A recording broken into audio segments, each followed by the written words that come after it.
Hello दोस्तों, कैसे आप लोग। मैं इंजीनियर जयप्रकाश यादव आप लोग के अपने यूट्यूब चैनल मैथ इजी पे हार्दिक स्वागत करता हूं। मैं आज आप लोग को हिस्ट्री का पहला चैप्टर यानी कि हिस्ट्री के स्टार्टिंग से इतिहास को हम आज पहले चैप्टर से पढ़ेंगे और पूरा मैं इतिहास ख़त्म कराऊंगा जितना भी एनटीपीसी में आने वाला है। एक एक करके स्टेप बाय स्टेप आपको सारी चीज़ें समझ में आएगी, पूरी की पूरी। मैं कहीं भी स्किप नहीं करेंगे। जो भी पॉइंट आपको दिया जाएगा, जो भी पॉइंट रहेगा, उसको हम आपको डीप में समझाने की कोशिश करेंगे। कहने का मतलब है कि एकदम हूबहू लेक्चर चलने वाला है, क्योंकि इसके पहले मैं प्रश्न और उत्तर करा रहा था, क्वेश्चन आंसर करा रहा था, लेकिन उसमें मज़ा ज़्यादा नहीं आ रहा था। क्यों नहीं आ रहा था? क्योंकि जब भी कुछ उसके बारे में नॉलेज ही नहीं है तो आप कैसे क्वेश्चन आंसर करोगे। तो हमने सोचा कि नहीं, सबसे पहले पूरा मैं टॉपिक ही समझा देता हूँ, उसके बाद क्वेश्चन आंसर करेंगे तो आप पूरी की पूरी सारा का सारा क्वेश्चन का आंसर आप आसानी से दे पाओगे। इसलिए मैंने सोचा था कि आज स्टार्टिंग से, यानी इतिहास स्टार्ट कहाँ से हुआ है, वो चीज़ से लेकर के कहाँ पे जा कर के ख़त्म हुआ, और मतलब जैसे स्ट्रगल ऑफ इंडिया, मतलब 1947 तक हम आपको पूरा का पूरा क्या करेंगे, पढ़ाएंगे। वर्ल्ड पे हम नहीं जाएंगे क्योंकि वर्ल्ड का ज़्यादा आएगा नहीं, अपने इंडिया का ही ज़्यादातर आएगा, तो हम उतना तक ही हम क्या करेंगे, कवर करेंगे। तो हम रोज़ लगभग यही कोशिश करेंगे कि एक लेक्चर में एक टॉपिक हमारा क्या हो जाना चाहिए, कवर हो जाना चाहिए। तो 15-20 लेक्चर जाते जाते आपका हिस्ट्री भी क्या हो जाएगा, पूरी तरह से समाप्त हो जाएगा, तो संतुष्टि हमको मिल जाएगी। तो मैंने वैसे ही जैसे रोज़ मैं पढ़ाता हूँ वैसे आज ही हम आपको पढ़ाएंगे। तो इससे पहले मैं, अगर आप मेरे चैनल पे नए हैं तो प्लीज़ चैनल को सब्सक्राइब करके बेल आइकन को प्रेस कर लें, ताकि मेरे वीडियो का नोटिफिकेशन आपको आसानी से मिलती रहे। और अगर वीडियो अच्छा लगे तो वीडियो को शेयर करें, वीडियो को लाइक करें। चलिए टाइम वेस्ट न करें, सबसे पहले चलते हैं पहले टॉपिक की तरफ। तो मेरा जो पहला टॉपिक है उस टॉपिक का नाम क्या है? उस टॉपिक का नाम है प्राचीन भारतीय इतिहास के स्रोत, यानी सोर्स ऑफ एंशिएंट हिस्ट्री। मतलब इतिहास, जो प्राचीन इतिहास है, हमारा पुराना वाला जो इतिहास है, उसके स्रोत क्या क्या है, मतलब उसको हम इतिहास क्यों बोलते हैं, कैसे पता चला कि नहीं वो हिस्ट्री का ही एक पार्ट है, मतलब कैसे वो, मतलब ओरिजिनेशन ऑफ हिस्ट्री क्या है, उसके बारे में ये बोला है कि जो प्राचीन इतिहास है उसके स्रोत क्या है, मतलब कैसे पता चलता है कि भाई ये मेरा हिस्ट्री का एक एक पार्ट है। तो ध्यान से देखेंगे तो जो प्राचीन भारतीय इतिहास के स्रोत हैं उनको 3 भागों में बांटा गया है। वो 3 प्रकार के हैं। पहला प्रकार आपका क्या है, साहित्यिक साक्ष्य, मतलब जो स्रोत हैं, जो साक्ष्य है उसका, वो पहला क्या है, साहित्यिक साक्ष्य है। दूसरा क्या है, विदेशी यात्रियों का विवरण है। तीसरा क्या है, पुरातत्व संबंधित साक्ष्य। ठीक है, तो इसको कितने टाइप से डिवाइड किया गया है, 3 प्रकार से डिवाइड किया गया है। इससे पहले थोड़ा सा हम हिस्ट्री के बारे में हम बता दें आपको। हिस्ट्री के जो पिता हैं, हिस्ट्री के जो जनक जिनको बोला जाता है, उनका नाम है हीरोडोटस।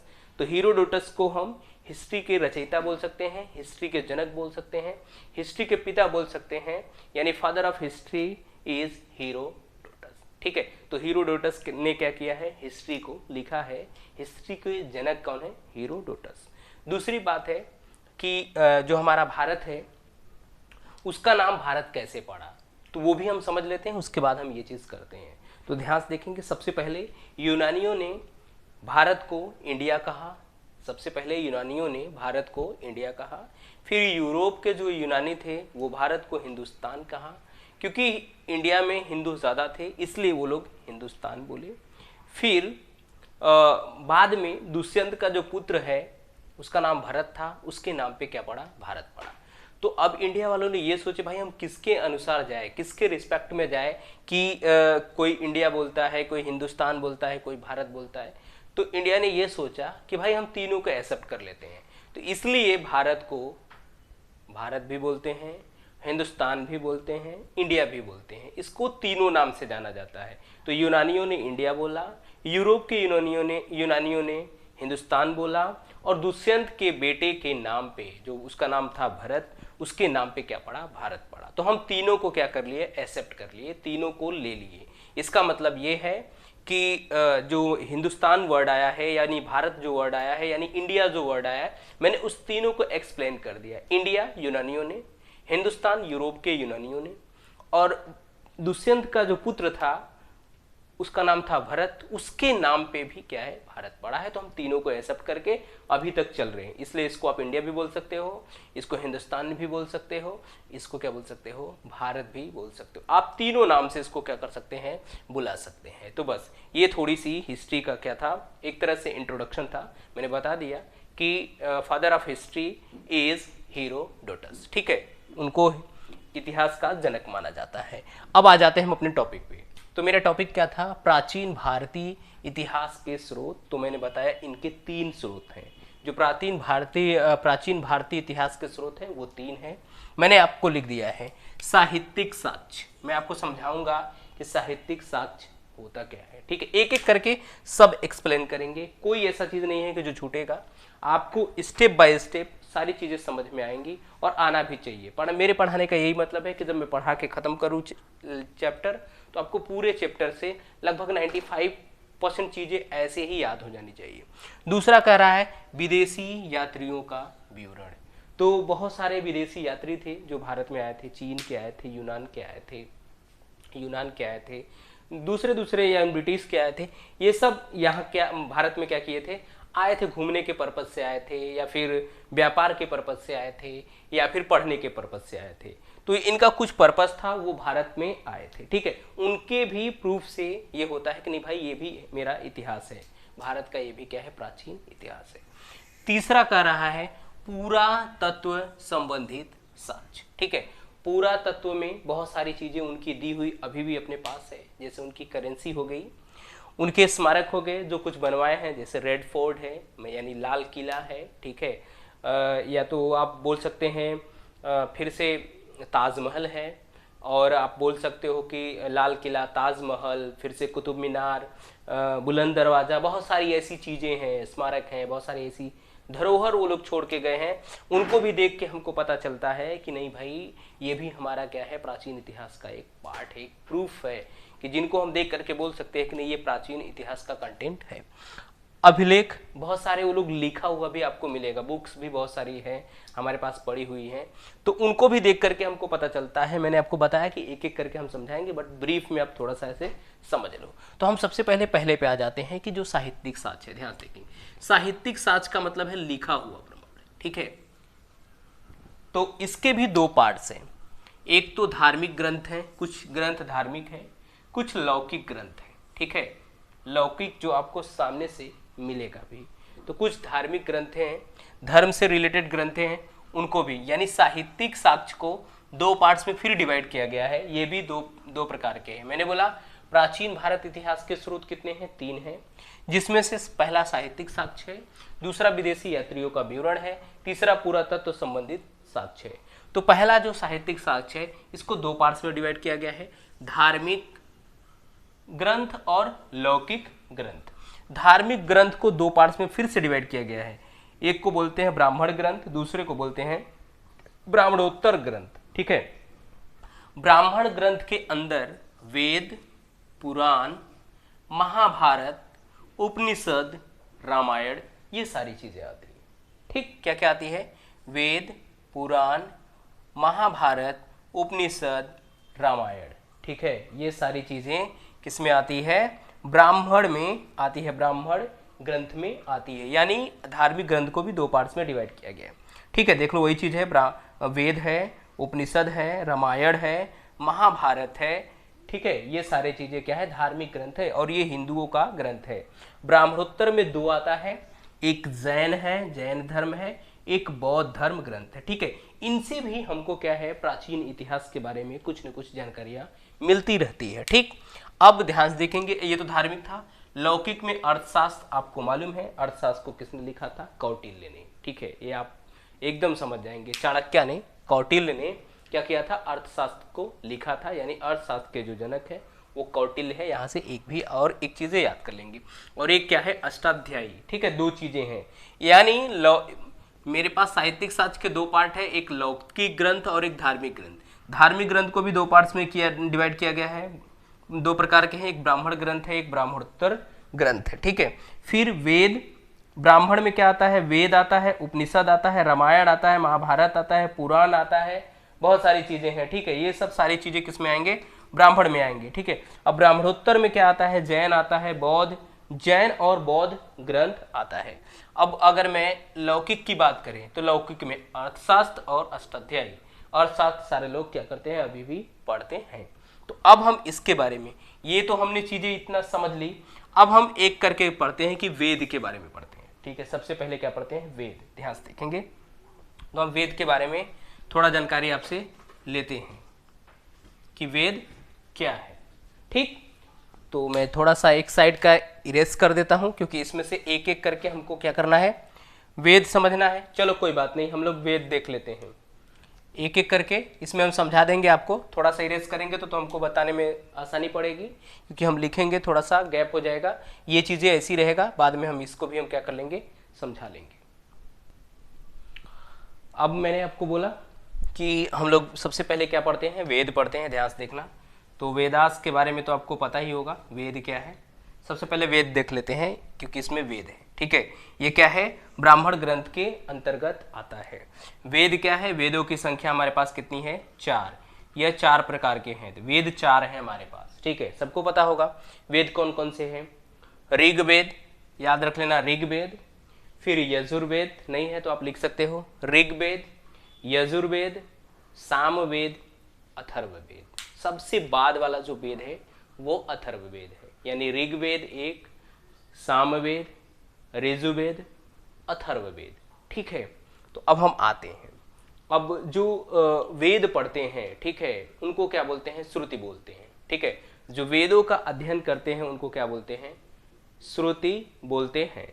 अब हम इसमें चलते हैं, वेद कितने हैं, 4। कौन कौन से हैं मैं लिख देता हूँ, ऋग्वेद है, ठीक है, यजुर्वेद है, ठीक, सामवेद है, और अथर्ववेद है, ठीक है। हमारे पास वेद कितने हैं, 4 वेद हैं, ठीक। 4 वेद में पहले हम पढ़ते हैं ऋग्वेद, ठीक। पहले हम क्या पढ़ते हैं, पहले हम पढ़ते हैं ऋग्वेद। तो ध्यान से देखेंगे, ऋग्वेद में क्या है कि सबसे जो पुराना मेरा वेद है, ध्यान से देखना, ऋग्वेद मैं बता देता हूं आपको। सबसे पहले ऋग्वेद को विश्वामित्र ने क्या किया था, इसके रचयिता जो है विश्वामित्र है।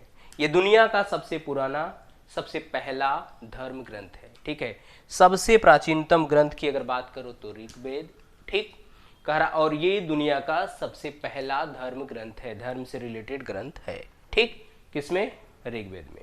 और ध्यान से देखेंगे, ऋग्वेद के अंतर्गत 10 मंडल है। इसमें कितने मंडल हैं, इसमें 10 मंडल है, 1028 सूक्त हैं, और 10,462 क्या हैं, इसमें ऋचाएं हैं। याद रख लेना, ऋग्वेद के अंदर मैंने अभी बोला सबसे प्राचीनतम मेरा वेद जो है वो ऋग्वेद है। ये दुनिया का प्रथम प्राचीनतम धर्म वेद है, ठीक है। और कह रहा है इसमें 10 मंडल हैं, 1028 जो हैं सूक्तियां हैं, और 10,462 क्या हैं, ऋचाएं हैं, ठीक है। इसके अंतर्गत जो ऋचाओं का अध्ययन करते हैं उसको हम होत्री बोलते हैं। क्या बोलते हैं, होत्री बोलते हैं। ऋचाओं को जो क्रमबद्ध पढ़ते हैं उनको हम क्या बोलते हैं, उनको हम होत्री बोलते हैं, ठीक है। ऋग्वेद के अंतर मैंने बोला कि ये सबसे प्राचीनतम मेरा वेद है। इसके अंतर्गत ये दुनिया का पहला प्राचीनतम धर्म ग्रंथ है। इसके अंदर 10 मंडल, 1028 सूक्तियां और 10,462 क्या है, ऋचाएं हैं। जो व्यक्ति ऋचाओं के क्रमबद्ध पढ़ता है, ऋचाओं को एकदम सिस्टमेटिक ढंग से पढ़ता है, उनको क्या बोलते हैं, होत्री बोलते हैं। तो ये था ऋग्वेद का कॉन्सेप्ट। अब ऋग्वेद के बाद हम लोग पढ़ते हैं यजुर्वेद। ध्यान से देखेंगे क्या पढ़ेंगे, यजुर्वेद, ठीक। यजुर्वेद पढ़ते हैं तो ये दूसरा हमारा वेद है। ये हमारा दूसरा वेद है यजुर्वेद। ध्यान से देखेंगे, और यजुर्वेद का जो ये वाली चीजें हैं, यज, इसको यज्ञ बोलते हैं। यजु का मतलब क्या होता है, यज्ञ होता है। मतलब इसके अंतर्गत क्या करते हैं, हम यज्ञ के बारे में अध्ययन करते हैं। किसमें? यजुर्वेद के अंदर। ठीक, यज्ञ क्या नाम है कि यज्ञ के बारे में क्या करते हैं, अध्ययन करते हैं। तो ये रहा आपका यजुर्वेद। ठीक है, ये दूसरा वाला हुआ। क्या हुआ, इसमें सारी चीजें क्या है, यज्ञ के बारे में हम क्या करते हैं, अध्ययन करते हैं। ठीक, तो ये यजुर्वेद हो गया। तीसरा हमारे बाद आया सामवेद। तो साम का सबको पता है कि साम का मतलब होता है क्या, गाना। ठीक है, इसके अंतर्गत हम क्या करते हैं, गानों का अध्ययन करते हैं। मतलब जो गाना से रिलेटेड है वो किस में आता है, सामवेद के अंतर्गत आता है। ठीक, यजुर्वेद।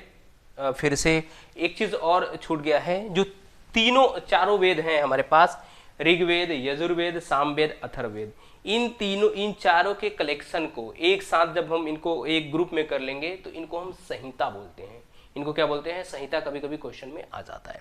तो मैंने यजुर्वेद में पढ़ाया कि ऋग्वेद बता दिया, यजुर्वेद में बताया इसमें यज्ञ के बारे में पूरा का पूरा अध्ययन करते हैं कि यज्ञ के कैसे रूल्स हैं, कैसे नियम्स हैं, क्या चीज़ें हैं उसमें, क्या होनी चाहिए, कैसे आपको करना है, इसके क्या रिजल्ट्स आते हैं, या फिर ये हम कहाँ पे करते हैं, कैसे करते हैं, सारी कंडीशंस हम यजुर्वेद के अंतर्गत पढ़ेंगे। फिर सामवेद को बोलते हैं गीतों का जनक माना जाता है। यानी जो आप संस्कृत, एक तरह से संस्कृत का भी जनक क्या बोलते हैं, सामवेद को बोलते हैं। मतलब इसमें गाना बजाना, संगीत वगैरह सारा कुछ किस में आता है, सामवेद के अंतर्गत आता है, क्योंकि यजुर्वेद में यज्ञ के बारे में हम लोग बताते हैं। ठीक है, तो अभी लास्ट वाला हाँ, अब याद रख लेना एक चीज और, कि एक चीज और हम इसमें समझते हैं। अब देखो लास्ट का हमारे पास वेद कौन है, अथर्ववेद है। ध्यान से देखेंगे अथर्व, तो आप इसमें बस इतना ही जानेंगे कि अथर्ववेद के अंतर्गत क्या आता है। इसके अंतर्गत हम जादू टोना इन सब चीज़ों का क्या करते हैं, अध्ययन करते हैं।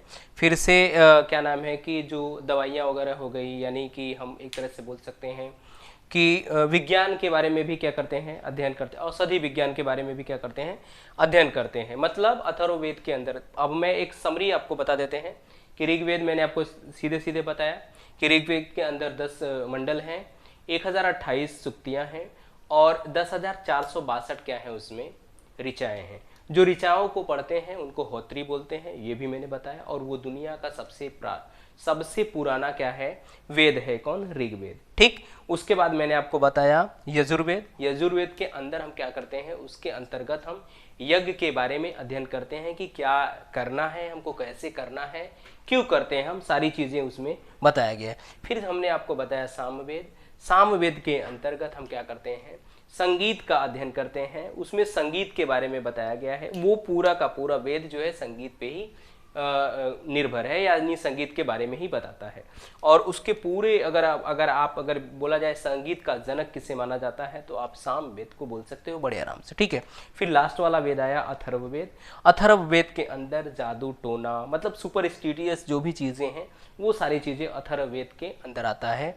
और एक पार्ट और आ जाता है उसमें कि औषधि विज्ञान। ठीक है, औषधि विज्ञान का भी अध्ययन हम क्या करते हैं, अथर्ववेद के अंतर्गत करते हैं, क्योंकि ऋषि मुनि जो है वही सब सारी चीजें औषधियाँ बनाते थे, जो जड़ी बूटियों का यूज करके बनाते थे, तो वो अथर्ववेद के अंतर्गत आता था। तो हमने क्या कर लिया, ये पूरा यहाँ तक वेद के बारे में हमने पूरा क्या कर लिया, पढ़ लिया। अब हम क्या पढ़ेंगे, अब उपनिषद पढ़ेंगे, पुराण पढ़ेंगे, महाभारत पढ़ेंगे, रामायण पढ़ेंगे। अब क्या पढ़ेंगे हम लोग, उपनिषद पढ़ेंगे। तो हम उपनिषद आपको बताते हैं। उसके चल भाई, हम लोग क्या कर रहे हैं, हम लोग उपनिषद के बारे में समझते हैं। सबसे पहले ध्यान देखेंगे कि उपनिषद, मैंने आपको वेद पढ़ा दिया, वेद में इससे ज़्यादा कहीं नहीं आने वाला है। ठीक है, फिर उपनिषद, फिर पुराण, रामायण, महाभारत सब पढ़ा देंगे।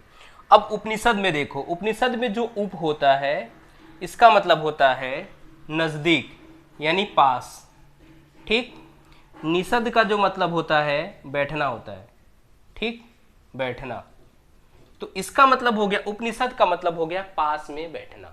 ठीक है, वह नॉलेज, वह ज्ञान, वह विद्या जो हम गुरु के सामने अकेले में बैठ के क्या करते हैं, अर्जित करते हैं, उसको हम उपनिषद बोलते हैं। मतलब उपनिषद किसको बोलते हैं, जो विद्या गुरु के सामने अकेले में एकांत में बैठ के अर्जित करते हैं उनको हम क्या बोलते हैं? उपनिषद। हमारे पास कुल 108 उपनिषद हैं। उपनिषद के बारे में जब पुराण कहेंगे, चलो उपनिषद कह रहा, उप का मतलब पास, निषद मतलब बैठना। गुरु के सामने अकेले में पास में बैठकर जो हम ज्ञान लेते हैं उनको हम क्या बोलते हैं? उपनिषद। हमारे पास कुल 108 उपनिषद है, ऐसा लिखा गया है, ऐसा बताया गया है, जिसमें से 12 हमारे पास क्या है? अभी है। अभी अगर लीगल की बात करें, प्रूफ की बात करें, तो 12 हमारे पास प्रेजेंट टाइम में है, बाकी अभी नहीं है। लेकिन इतने हैं, कितने? 108।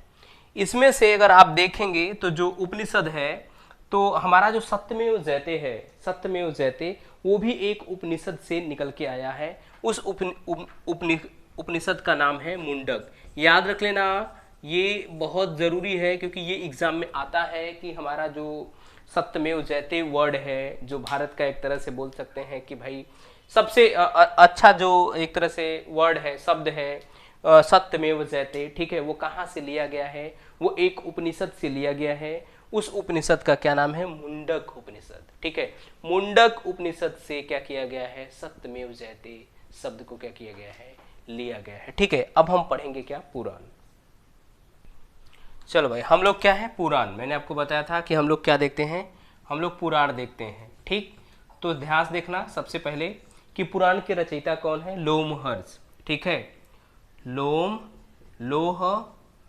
लोमहर्ष, एक्चुअली में लोमहर्ष एंड और इनके पुत्र, ठीक है, इनके पुत्र लोमहर्ष और इनके पुत्र जो थे, जामनित जो थे, वो क्या किए थे? सॉरी, लोमहर्ष और इनके पुत्र उग्रसावा। ठीक है, उग्रसावा, ठीक, ये दोनों ने क्या किया था? पुराण के रचयिता। पुराण के रचयिता अगर आपसे पूछा जाए तो महर्षि लोमहर्ष और इनके पुत्र उग्रसावा क्या है। हमारे पास पुराण कितने हैं? पुराण हमारे पास कितने हैं? 18 हैं। ठीक है, कितने पुराण है? 18। 18 में सबसे पुराना जो पुराण है वो मत्स्य पुराण होता है। ठीक है, कौन? मत्स्य पुराण सबसे पुराना क्या है? पुराण है। ठीक है, जैसे वायु पुराण हो गया, मत्स्य पुराण हो गया। ठीक, तो मत्स्य पुराण, वायु पुराण, विष्णु पुराण। ठीक है, विष्णु पुराण में ये कहा गया है कि समुद्र तट के उत्तर में और हिमालय के दक्षिण में जो देश है उसको क्या बोलते हैं? भारत बोलते हैं। ठीक है, हमने इसलिए इसको लिया है, पुराण को क्यों लिया? क्योंकि इसमें भी बताया गया है कि भारत की, मतलब भारत का जो प्राचीन इतिहास है वो कहाँ से आया है, वो चीज़ बताया गया है। तो हमारे पास क्या है? पुराण के रचयिता कौन है? लोमहर्ष और इनके पुत्र उग्रसावा ने क्या किया है? इसके रचयिता है। दूसरी बात, ये 18 है, सबसे पुराना पुराण मत्स्य पुराण है। और कह रहा है कि हमारे पास और वायु पुराण है, फिर से विष्णु पुराण है। विष्णु पुराण में ये बोला गया है कि जो समुद्र तट के उत्तर में है और हिमालय के जो दक्षिण में जो देश है उसको भारत बोलते हैं, इंडिया बोलते हैं, भारत बोलते हैं, और यहाँ के लोगों को क्या बोलते हैं? भारतीय बोलते हैं। ठीक है, तो अब दूसरी बात है, मत्स्य पुराण क्या है? सबसे पुराना है। ठीक है, अब ध्यान से देखेंगे एक चीज कि जो वायु पुराण है वो कब आया, कब इतिहास में आया? ठीक है, वो गुप्त काल में आया था। ठीक, मौर्य काल में कौन आया था? वो विष्णु पुराण आया था। ठीक है, और शुंग काल में जो आया था वो मत्स्य पुराण आया था। तो शुंग जो था, शुंग डायनेस्टी, वो सबसे पहले आई थी, इसलिए सबसे पुराना जो बोला जाता है वो किसको बोला जाता है? मत्स्य पुराण को बोला जाता है। अब हम लोग पढ़ते हैं महाभारत और रामायण, ये भी बहुत जरूरी है। फिर महाभारत पढ़ेंगे, रामायण पढ़ेंगे, तो ये पार्ट हमारा क्या हो जाएगा? खत्म हो जाएगा। चलो महाभारत देखेंगे हम सबसे पहले, महाभारत के बाद हम लोग रामायण पढ़ लेंगे। तो महाभारत ध्यान से देखेंगे कि महाभारत, तो महाभारत को किसने, महाभारत के रचयिता कौन है? वो महर्षि वेद व्यास हैं। वेद व्यास ने क्या लिखा था? उसने महाभारत को क्या किया था? लिखा था, यानी महाभारत के रचयिता कौन है? वेद व्यास है। ठीक है, इसमें पर्व होते हैं, तो इसमें कितने पर्व हैं? 18 पर्व हैं। कितने पर्व हैं? याद रख लेना, 18 पर्व हैं। महाभारत को पंचवेद भी बोलते हैं। क्या बोलते हैं? याद रख लेना, इसका दूसरा नाम पंचवेद है। अगर पंचवेद का ऑप्शन है कि पंचवेद किसको बोला जाता है, तो वो क्या बोला जाता है? महाभारत को बोला जाता है। क्या? महाभारत को। अब ध्यान से देखेंगे, इसके अंतर्गत जब इसमें 8800 यानी 8800, ठीक है, कितना 8800 सूक्तियां थी, तब इसको क्या बोला गया, जय संहिता बोला गया, ठीक है। जब इसमें 8800 थी सूक्तियां या रचनाएं तो इसको क्या बोलते थे, जय संहिता बोलते थे। जब ये बढ़कर के 24,000 हुई, ठीक है, कितना हुई 24,000 हुई, तब इसको क्या बोला गया, भारत बोला गया, ठीक है, तब इसको क्या बोला गया, भारत। यानी जब 2800 थी, सॉरी 8800 थी तब जय संहिता, जब 24,000 हुई तब भारत, इसको फिर बढ़ा करके कितना हो गया ये 1 लाख। जब ये 1 लाख हुआ तब इसका नाम क्या पड़ गया, महाभारत पड़ा, ठीक है। मतलब इसके अंतर्गत कितनी सूक्तियां हैं या कितनी रचनाएं हैं, वो 1 लाख हैं, ठीक। इसमें पर्व कितने हैं, 18 पर्व हैं, ठीक। इसको पंचवेद के नाम से भी क्या किया जाता है, जाना जाता है, किसको, महाभारत को, ठीक। तो महाभारत में 18 पर्व हैं, इसको पंचवेद भी बोलते हैं। इसके रचयिता कौन है, वेद व्यास हैं। और इसमें जब 8800 था तो इसको जय संहिता बोलते थे, जब 2400 हुआ तो इसको 24,000 हुआ तो इसको भारत बोलते हैं, जब 1 लाख हो गया तो इसको क्या बोलते हैं, महाभारत बोलते हैं। अब क्या पढ़ेंगे हम लोग, अब पढ़ेंगे रामायण। और ये अब ध्यान देखेंगे रामायण, ठीक है। तो रामायण, इसके रचयिता कौन है, महर्षि वाल्मीकि है, ठीक। कौन है, महर्षि वाल्मीकि। इसके अंतर्गत 24,000 क्या है, इसमें श्लोक है, याद रख लेना कितना है, 24,000 श्लोक है।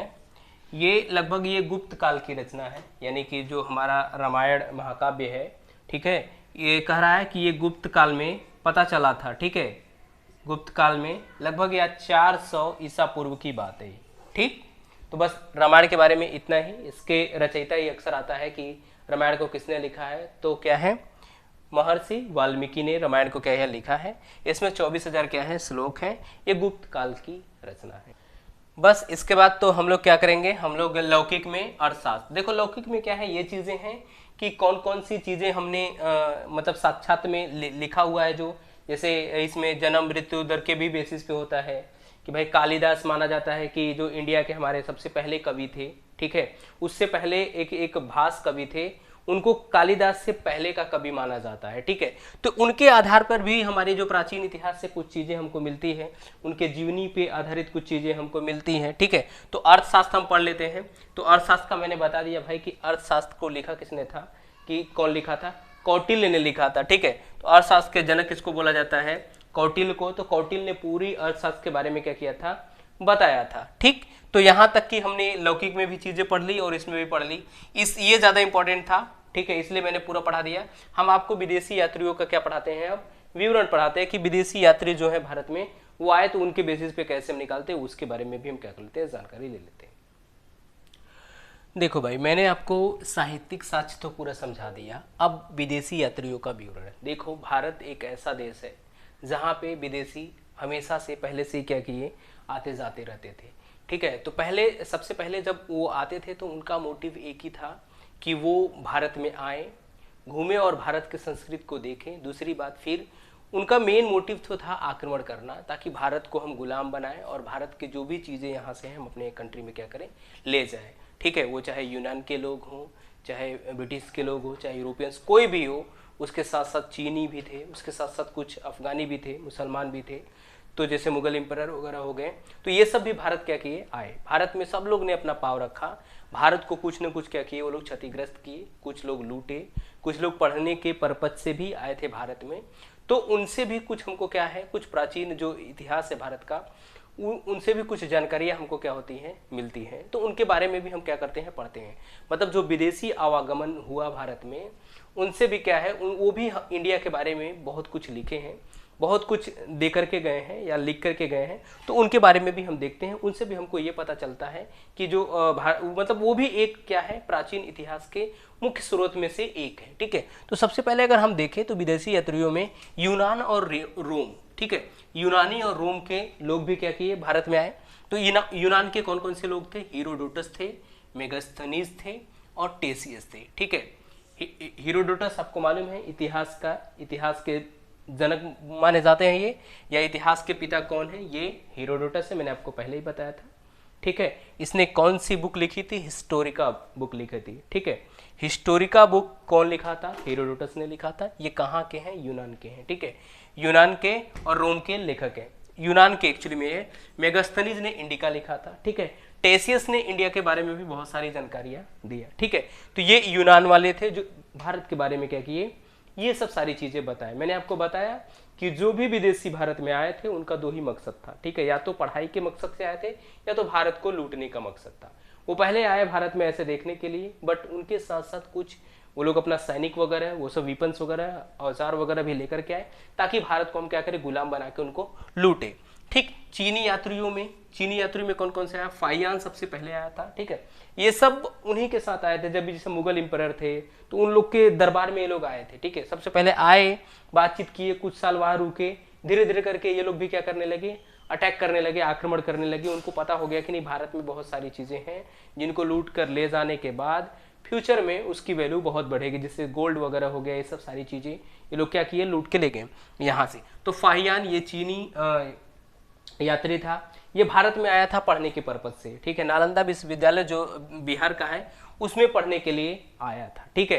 तो इसने भी भारत के बारे में बहुत कुछ बताया, बहुत कुछ लिखा, क्योंकि ये घूमने आया था तो बताएगा जरूर। फिर हेनसांग, ये भी चाइना का था, ये भी भारत में आया था घूमने के लिए। और सुंग यून भी क्या था, ये भी चाइना का एक यात्री था जो क्या किया था, भारत में आया था घूमने के लिए। एक्चुअली में ये पढ़ने के लिए ही आया था, ठीक है।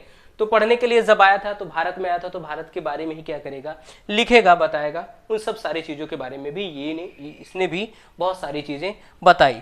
फिर अरब यात्रियों में अल बरौनी आया था, ठीक है। अल मसूदी आया था, सुलेमान आया था, ठीक है। ये सबसे पहले आया था। अरब में अगर बात किया जाए कि अरब यात्रियों में सबसे पहले कौन आया था, तो अल बरौनी आया था। फिर सेकंड नंबर पे आया था अल मसूदी, फिर सुलेमान आया था, ठीक है। तो ये सब भी सारे क्या किए थे, भारत के बारे में बहुत सारी जानकारियां हमको क्या किए, दिए हैं, ठीक है। तो इनके बेसिस पे भी हम बता सकते हैं कि नहीं भाई, हमारा जो प्राचीन भारतीय इतिहास है उसके मतलब क्या क्या चीजें थी। क्योंकि देखो, ये आया उस समय था तो ये अपना अनुभव ही क्या करेगा, लिखेगा। कोई भी आदमी कहीं पे भी घूमने जाता है तो देख करके उसके बारे में वो क्या करता है, लिखता है, एक्सपीरियंस बताता है अपना। तो हम उसी को क्या करते हैं आगे, मतलब इसकी ये भी बुक लिखा है, ये भी बुक लिखा, सब लोग बुक लिखें, तो हम उन बुक को क्या करते हैं, स्टडी करते हैं, रीड करते हैं। तो उससे पता चलता है कि भारत का साक्ष्य क्या है, ठीक है, भारत के स्रोत क्या क्या है। फिर हमारे पास पुरातत्व संबंधित साक्ष्य, ठीक है। तो बहुत ने क्या किया, स्मारक बनवाया। आप देखेंगे बहुत सारे स्मारक हमारे भारत में है, ठीक है। लाल किला है, ताजमहल है, फिर से बुलंद दरवाजा है, बहुत सारी चीजें ये लोग क्या करके गए, बना करके गए, जिनको हमको देख करके ये पता चलता है कि नहीं भाई, ये हमारे प्राचीन इतिहास के क्या है, मुख्य स्रोत हैं। इनसे हिस्ट्री क्या होती है, क्रिएट होती है, ठीक है। मुद्रा, तो बहुत लोग क्या करते थे, सिक्का चलाते थे, बहुत अजब अजब का तरीका उनके पास था, ठीक है। ट्रेडिंग करने का बहुत सारे तरीके थे। जैसे आज हम लोग करेंसी बोलते हैं, उस समय वो लोग, भाई करेंसी का हिंदी मतलब यही मुद्रा होता है। तो वो लोग, कुछ लोग सिक्का चलाते थे, कुछ लोग गोल्ड के चलाते थे, कुछ लोग सिल्वर के चलाते थे। ये उनके तरीके थे, तो वो भी अभी भी है, ठीक है। बहुत जगह पे क्या हुआ है, रखा गया है, पाया गया है। तो उससे भी ये पता चलता था कि नहीं भाई, इतिहास में ऐसे लोग करते थे। तो वो भी हमारे हिस्ट्री के सोर्स का एक तरह से मेन सोर्स में है, ठीक है। तो उनको भी हम क्या किए हैं, कंटेन किए हैं। तो अभिलेखों में बहुत सारे अभिलेख भी लिखे गए हैं, ठीक है।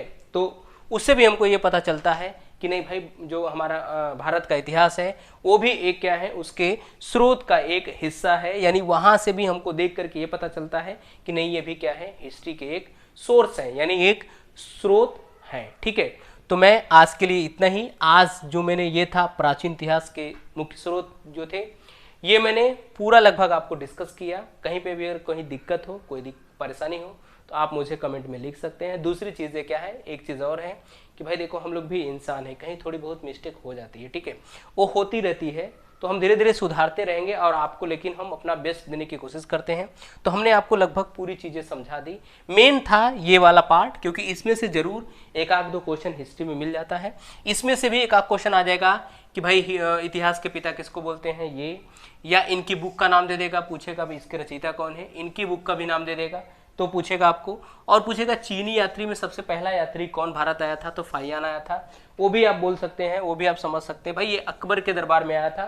ये सारी चीज़ें हम हिस्ट्री के आगे अगले स्टेप में पढ़ेंगे, बट यहाँ पे हमको सिर्फ स्रोत पढ़ना था, सोर्स पढ़ना था, इसलिए मैंने शॉर्ट में ब्रीफ में आपको बताया कि ये सब सारी चीजें क्या है, हमारे प्राचीन इतिहास के मुख्य स्रोतों में से एक है, जहां से हमको पता चलता है कि हिस्ट्री यहां से जनरेट हुई है, ठीक है, उसके बारे में।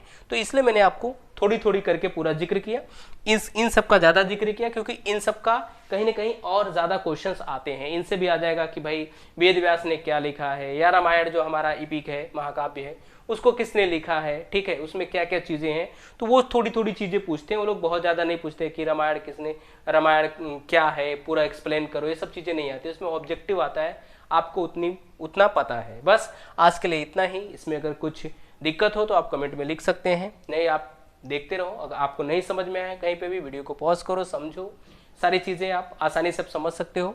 तो मैंने आज ये पहले लेक्चर में ख़त्म कर दिया, अब दूसरे लेक्चर में हम दूसरा टॉपिक लेकर के आएंगे। तब तक के लिए thank you so much for watching my video. जय हिंद, जय